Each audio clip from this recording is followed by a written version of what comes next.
Good morning friends. GST platform के YouTube channel में आप सभी का स्वागत है। जी हाँ फ्रेंड्स, जीएसटी रिटर्न हम सभी लोग फाइल कर रहे हैं, लेकिन जब आप अपनी जीएसटी रिटर्न को टाइमली नहीं फाइल करते हैं तो उसके 5 बड़े नुकसान जो आप लोगों को हो सकते हैं वो आज इस सेशन में आपको समझ में आ जाएगा, ताकि आप अपनी रिटर्न फाइलिंग जो है वो समय पे कर दें। तो जुड़े रहिएगा सेशन के एंड तक। सबसे पहला और सबसे बड़ा नुकसान जो है वो तो होता है लेट फीस का, जो आपको लगाई जाती है अंडर सेक्शन 47। और इसको तो आप भली भांति समझते हैं कि आप एक दिन का भी अगर जीएसटीआर 3B डीले फाइल करते हैं तो आपको लेट फीस पे करना पड़ेगा। ये पोर्टल ऑटोमेटिकली कैलकुलेट करती है। जुड़े रहिएगा, अभी काफी सारी चीजें ऐसी हैं जो आप नहीं सोच सकते हैं और आपके अगेंस्ट डिपार्टमेंट जो है कर सकता है अगर आप अपनी रिटर्न समय पे नहीं फाइल करते। दूसरा है इंटरेस्ट पेमेंट अंडर सेक्शन 50।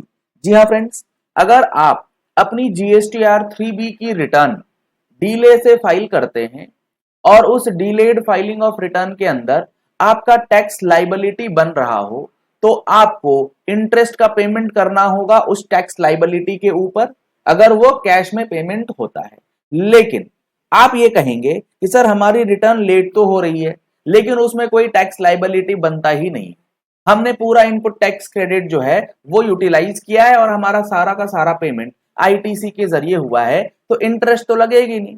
बिल्कुल सही है, आप बिल्कुल सही है कि आपको इंटरेस्ट नहीं लगेगा, लेकिन आपको एक चीज माननी पड़ेगी कि जब आप अपनी जीएसटीआर 3B की रिटर्न जब आप अपनी जीएसटीआर 3B की रिटर्न फाइल करते हैं तो उसमें जो आप इनपुट टैक्स क्रेडिट क्लेम करते हैं वो वैलिड है या नहीं है, ये आपको आज की डेट में पता नहीं।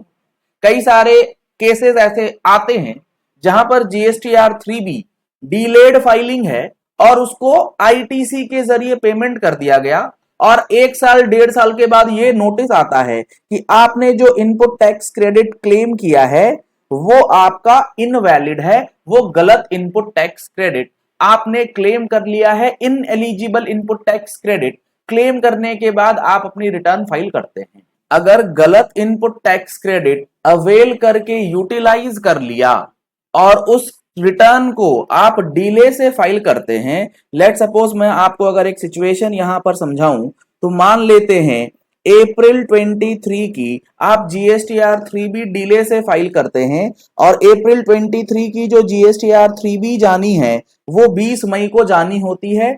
आप इसे फाइल करते हैं लेट सपोज 1 अक्टूबर 2023 को और इस रिटर्न में आपको पता लगता है कि 1.5 लाख रुपए का रॉन्ग आईटीसी का नोटिस जो है वो डिपार्टमेंट ने आपको भेज रखा है। तो जब ये आप 1.5 लाख रुपए का जो आपका ये 1.5 लाख रुपए का wrong ITC availment and utilisation हो गया है, 1 अक्टूबर को आपने भले ही रिटर्न फाइल करी हो, उससे कोई लेना देना नहीं है। आपका जो इंटरेस्ट कैलकुलेशन किया जाएगा वो किया जाएगा 20 मई 2023 से।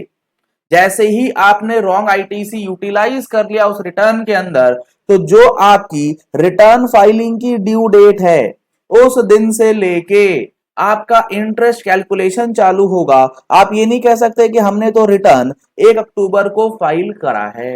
ये बातें आपको section 50 sub section 3 red with rule 88B के अंदर अच्छे से समझा दी गई थी जब हमने आपको प्रैक्टिकल कोर्स के अंदर इसका पूरा डिटेल्ड एनालिसिस करके दिया था। तो आप अपनी रिटर्न जो है वो समय पे फाइल करें, ताकि बाद में अगर इंटरेस्ट के ऊपर कोई भी बात आए तो आपकी जो रिटर्न फाइलिंग की डेट है वो आपकी एक्चुअल फाइलिंग डेट जो है वो पकड़ी जाए।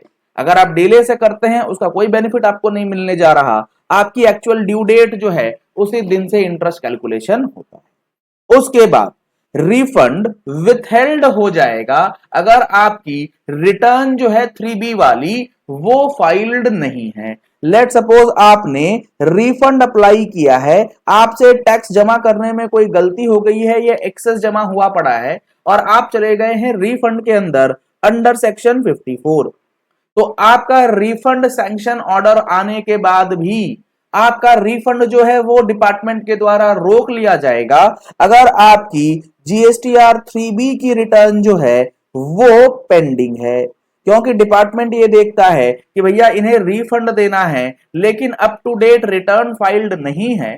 तो हो सकता है रिटर्न फाइलिंग करें तो कुछ डिमांड ही निकल के आ जाए, कुछ टैक्स लाइबिलिटी ही निकल के आ जाए, तो उस लाइबिलिटी के सामने एडजस्ट करने का वो इंतजार करेंगे और आपका रिफंड जो है वो रोक दिया जाएगा। ये है तीसरा सबसे बड़ा नुकसान।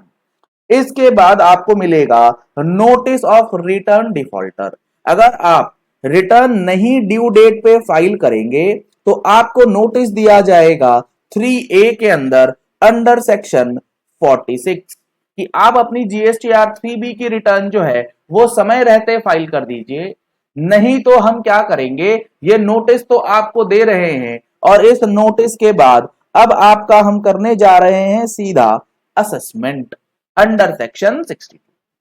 और जब सेक्शन 62 की असेसमेंट करी जाती है, नॉन फाइलर असेसमेंट, तो वहां पर आपका टैक्स और इंटरेस्ट तो लगाया ही जाएगा, साथ ही साथ सबसे इंपॉर्टेंट बात, सेक्शन 122 की पेनल्टी जो है वो आपको लगा दी जाएगी। जी हां फ्रेंड्स, आपको समझना होगा लेट फीस तो रिटर्न में लगेगा ही लगेगा, लेकिन सेक्शन 122 की पेनल्टी जो है वो भी लगाई जा सकती है अगर आप अपनी रिटर्न जो है वो टाइमली नहीं फाइल करते हैं और डिलेड फाइल करते हैं, नोटिस आने के बाद भी नहीं फाइल करते हैं और आपका असेसमेंट जो है वो डिपार्टमेंट कर देता है। ये सारी चीजें हम लोगों ने अपने प्रैक्टिकल कोर्स के अंदर आपको सेक्शन वाइज बता रखी हैं कि सेक्शन 122 में पेनल्टी कब लगती है, कौन से सिचुएशन में लगती है, क्या है पूरी बात।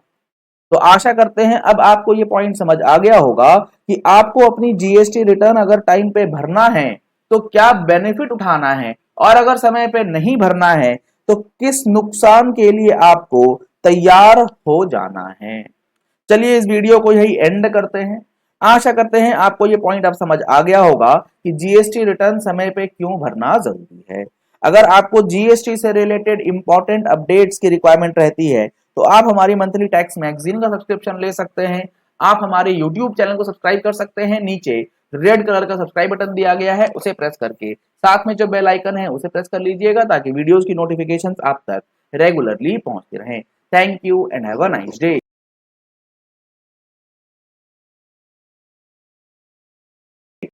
सब्सक्राइब करें जीएसटी प्लेटफॉर्म यूट्यूब चैनल को और बेल आइकन प्रेस कर लें जीएसटी और इनकम टैक्स की वीडियोस सबसे पहले देखने के लिए।